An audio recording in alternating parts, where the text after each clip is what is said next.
Hey, let's look at these fake hate crimes and how they relate to dog culture. So, who remembers Jussie Smollett? So, this was in 2019. On January 29th, 2019, Jussie Smollett approached the Chicago Police Department and reported a hate crime that he had staged. So, he hired people to beat him up, and he put a noose around his neck and cried racism. So this is kind of interesting. All of these supposed anti-racist, they do this type of stuff. They fabricate racism and then they moral grandstand like, look at me, I found a racist. But we're talking about 2019, right? So I want to show you something else about all of this fake anti-racism as it applies to dog culture. So here we are in 2019 looking at some of the dog bite statistics. So where are the anti-racists for Melvin here? Melvin, 100 dog bites were found on his body. So this Jussie Smollett guy, and a good portion of all of the celebrities and news outcasts are news outlets. Sorry, I guess they are outcasts now, but they were rallying around Jussie Smollett because he talked about racism, because he said that the people that did that to him were wearing MAGA hats, the Donald Trump hats. So this is just a bunch of BS, you guys. Because while we run around making these fake news stories, look at the people that are being killed by dogs. This is just 2019. But you want to talk about racism? Dog culture gets away with racism all the time. Because if the definition of racism is the definition that Jussie Smollett and all these other fake people is, well, then that's what dogs are allowed to get away with. Yeah, a lot of these are white people and Hispanic people, but guess what else? It's black kids and black fathers too. Yeah. If we look around in 2019, around the time that Jussie Smollett had a good portion of the country staring at him, look at this woman right here. Where are the anti racists? She lost her freaking arm from a dog attack. Can you imagine 2019? All these people running around propping Jussie Smollett up like he's some kind of hero. He's standing up for these no good racists. Meanwhile, the actual black population of your country is being literally ripped to shreds and put in the grave by dogs. So, by the definition of our modern culture, dog culture is racist because we use this anti human, anti anybody mentality and allow dogs to do whatever they want to whoever they want. And that includes black people. So, this is happening right now today. Here's a video from Mark Dice. So, recently, over there in Allentown, Pennsylvania, they found what looked like a noose on a desk or something. And so this story is developing, but it looks like the people that are investigating this, they want a DNA sample from the office. But the interview, the city employee called the agent and requested that the FBI discontinue the investigation into who put the noose on her desk. One of the so it looks like um, they're figuring out that this person isn't going to submit to a DNA because their DNA is probably on the noose, and they're the one that reported it.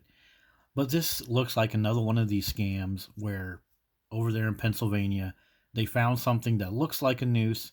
So they got a good portion of the city, investigators, news outlets, Mark Dice, even me, paying attention to this.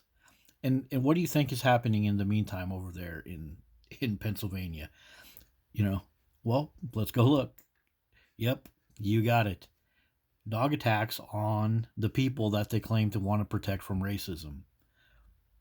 2 weeks ago, 1 year ago, 1 month ago, girl viciously attacked while playing outside. Where are the anti racist people when it comes to these stories?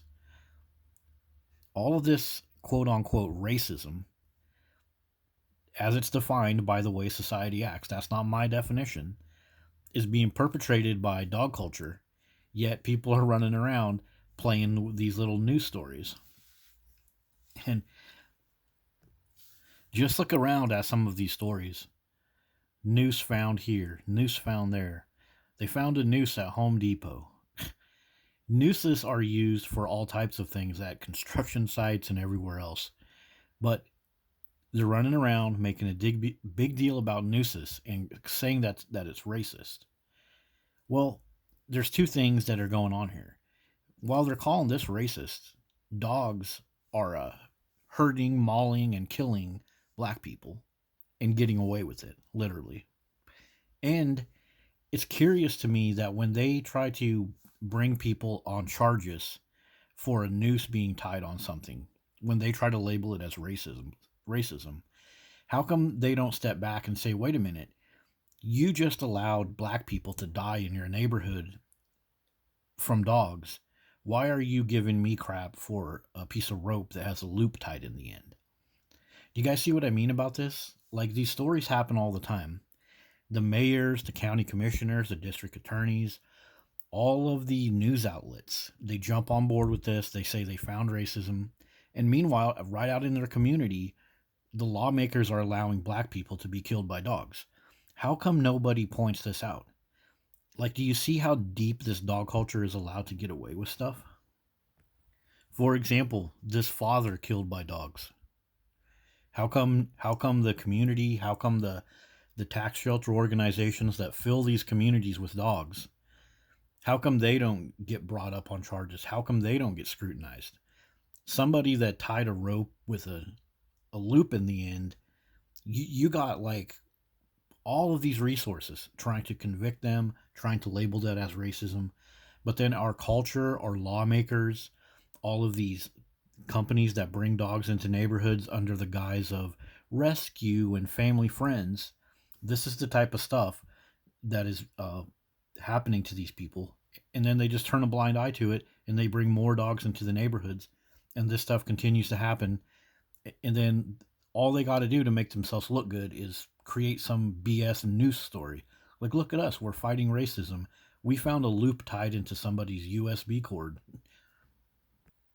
Another example is the 93-year-old grandma killed by the neighbor's cane corsos. I have a longer video about this story in a different video, but it's the same thing. No charges were filed. They say, well, the dogs weren't labeled as dangerous previously, so whatever.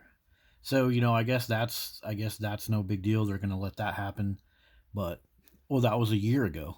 So I bet if we go look at a year ago, we'll find a bunch of stories about somebody found a noose at a construction site and nobody got charged, and half of the city's upset that nobody went to jail because some person found a noose somewhere. But meanwhile, they just allow dogs to kill people. So that has been our look at some of these noose hoaxes and how it relates to dog culture, and how it just shines a light on how dog culture gets away with the nastiest things while we try to make ourselves look good for finding racism or finding other problems that don't exist. And this playlist right here, I'm going to share it with everybody. But this is Pennsylvania. This is where the Allentown noose was found. And while you got all your taxpayer money researching and doing DNA tests and calling the FBI for a noose, well, this is what's really happening in your community because of dog ownership. See you guys later.